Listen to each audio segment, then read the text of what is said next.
At dahil nga malapit na naman ang holiday season, napapanahon na naman itong ating apritadang manok. Anyway, highway nga, kahit saan namang okasyon ito ay nakikita natin. Pero this time nga, yung hindi pa marunong maggawa nito ay pwede nating turuan.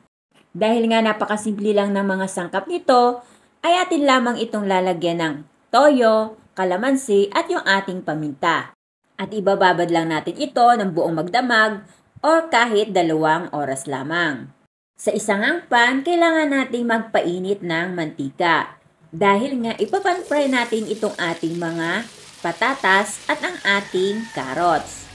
Ito'y optional lang mga mare ha.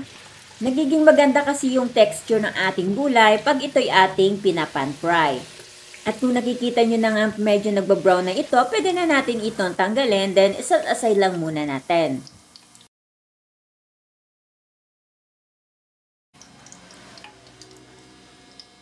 Then proceed tayo dito sa ating mga chicken. Atin din itong ipa-pan-fry. Ginagawa natin ito para magkaroon din ng brown effect yung ating chicken. At kung okay na nga ito magkabilaan, ay pwede na natin itong tanggalin at isunod na rin natin yung natitira pang mga manok. Same procedure na rin para maubos lahat ito.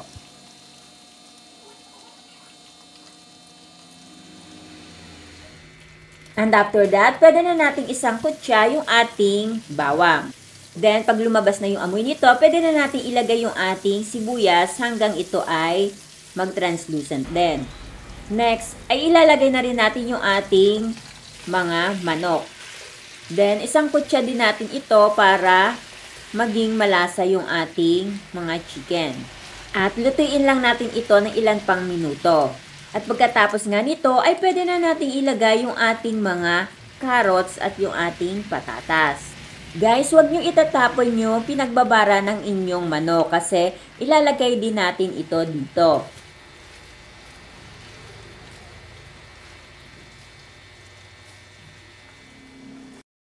Para mapalambot pa natin yung ating chicken, maglalagay tayo dito ng chicken stock at yung ating tomato sauce.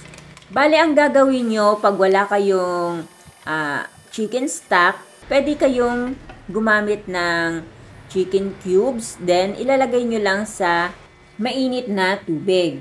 Mag-add na rin tayo dito ng dahon ng laurel, saka natin ito takpan uli. Pagkalipas ng 15 minutes, ay medyo malambot na yung ating mga chicken.